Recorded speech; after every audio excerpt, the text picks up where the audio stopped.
everyone, this is Dragon Veils. Welcome back to my channel and the final review for Hazbin Hotel Season 2, the final episode, Curtain Call. And this is where things finally take a turn and, well, just brace yourself for some happiness and for some tears as we go into the finals and be warned of spoilers. The story begins with the group coming up with a plan. Baggy explains the operation as Charlie draws them out. So it seems simple enough. Infiltrate the party, distract Vox, while Baxter and Nifty actually go and hack Vox's computer so they could send some communications over to Serpentius from heaven, while Husk and Cherry go after Angel, find him, figure out how to snap him out of the hypnosis, and then, of course, have to actually drag him back before anything worse happens. Well, for the most part, the plan seemed to work. Charlie, ever patient as she is, had to bear the humiliation of Box's teasing of what to do next. And of course, this upsets Valentino because he got shafted once again to a different spot when Charlie sat next to Vox instead of Valentino sitting next to him. As a result, Valentino storms off, fuming in the process, with Velvet chasing after him. As for the rest of the gang, they were able to slowly succeed in their plan. Angel was located, being drugged out of his wits, while with Baxter and Nifty, they were able to go through the computer server and were able to hack it to create Charlie's presentation and, of course, silence Vox. Alright, princess, this is my I always wanted to do that. In our battle to defend against Adam and the Exorcist army, Penchas fought valiantly and ultimately sacrificed his life to protect others. Oh, that scene is comedy gold.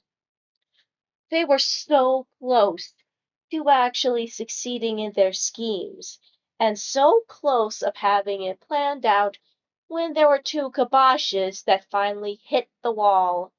Shockwave communicating with Velvet via cell phone, and then, of course, Valentino intercepting Husk, Vox's hypnosis being the cherry of the nightmare cake. So it creates interesting battles and charisma, and finally, back to a wall, Alistair asks Charlie for one small favor, which was just to admit that Vox was the strongest sinner ever. Charlie did just that, which resulted in Alistair breaking free from Rosie's contract. Vox was enjoying his victory, but it was short-lived the moment that he touches Charlie's shoulder, and as a result, it also broke Alistair free of Vox's chains. So, you know what that means.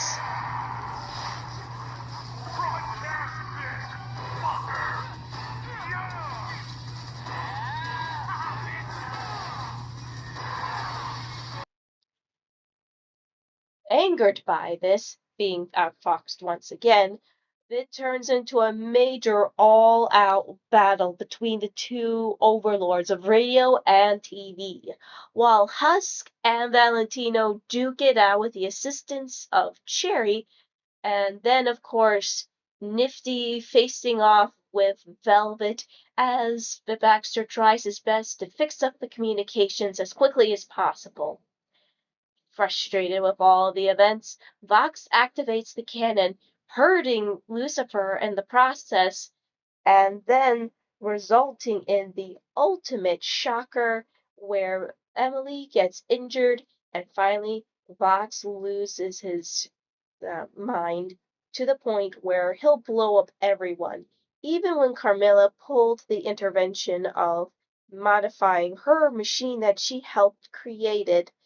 It created the most dangerous and interesting climax, even going as far as Valentino and Velvet stepping in just to stop Fox from firing the cannon. This created the song Hear My Hope, starting with Emily stepping in despite being heavily injured by her wing. And then, one by one, Charlie taking the lead, everyone and the overlords decide to step in, trying to stop the cannon from firing and saving all of Hell. And in the process, Fox loses popularity.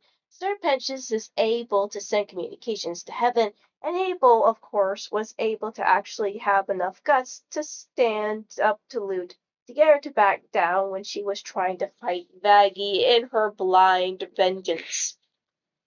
Sometime later after the events, Charlie recaps everything to her mom via voicemail and explaining of how things have changed since then.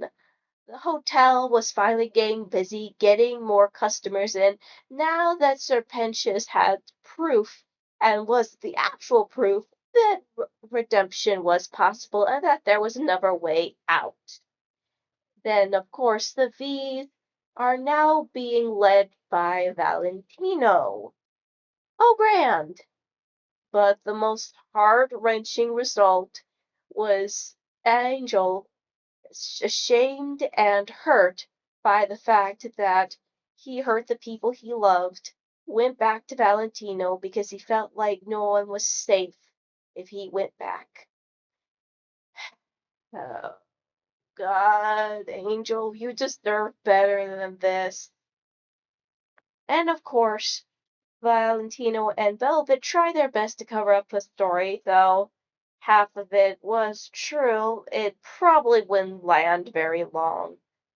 Meanwhile, it finally ends with Charlie just saying that she's feeling much better, Lucifer being proud of her, and just hoping for the best. Then, of course, in the most unexpected turn of events, Lilith finally calls her. Finally makes the effort.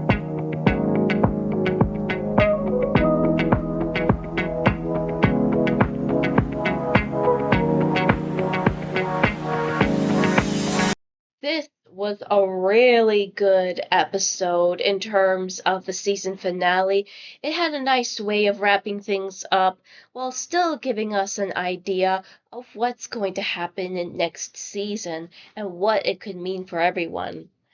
I do like the fact that we finally got some really intriguing fights and matchups that a lot of fans have been wanting to see for quite some time. The battle between Vox and Alistair, the battle between Valentino and Husk, the crazy, the crazy end where finally Charlie got the proof she needed to show everyone that redemption was possible. Tricky, but possible. And it got to show a little bit of some spotlight for Serpentius. While Serpentius may not have a whole lot of screen time for for a decent time in the season, it was better than it was in season one, if you think about it. And then we definitely see that a lot of characters still have some growth to go through, Lucifer included, but it does leave me hoping for the best, and I am worried for what cruelty we'll see with Angel, but I do hope, and I'm emphasizing hope, that things will get much better in season 3.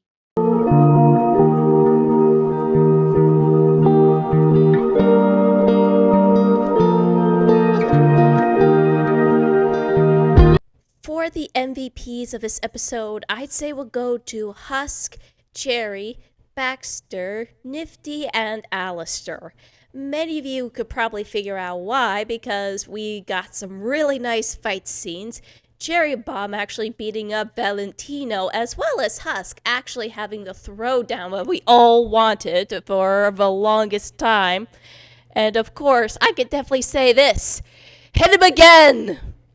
So, in terms of Alistair, I'd say I would award him this because He was very cunning and managed to use a very clever wordplay against Vox, using his own weaknesses against him.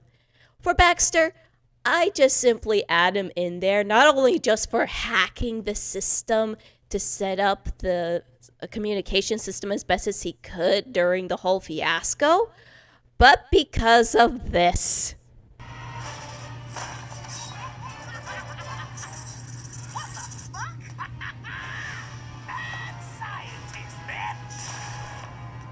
And for Nifty, it was just so awesome for her to not only take down Velvet, but protect Baxter as well, despite her being a teeny little midget. I mean, this is the second time I'm ever going to give her respect aside from the other season 1 finale. We salute you, Nifty. Let it echo in every soul that needs something to. Hear My Hope is such a very uplifting song since Loser Baby. It creates such a sense of union between heaven and hell and the hope for a better future, even if things seem bleak at best. Having Emily start off seemed most ideal because in the beginning of season 2, she was the one who kickstarted the concept that redemption was possible. Then it started with Charlie when she continued on, practically reinforcing that she was also the one that started it all in the first place. Even though her attempts have been very naive and she made a lot of mistakes, and there's no doubt that she'll be doing it a lot in season 3, but it definitely shows that not all of her efforts are in vain, and that her faith wasn't as betrayed as she originally thought. I also feel like the more that everyone joined in, the more it just felt like the ideals of unity and redemption, and that things will get better, just become stronger and stronger each time the overlords and the other characters came into the song and created this marvelous build up. And I can't wait for what is going to happen in season 3, and I really hope that we get a song number just like this at the tail end of the season. Though, from what Viv has said in interviews, I have a horrible feeling that we are going to get emotionally crushed. So these are just my thoughts, and I'd like to hear yours. What do you guys think about this episode? Is there anything that I might have missed? Do a like and subscribe. This is Dragon Bayo signing off.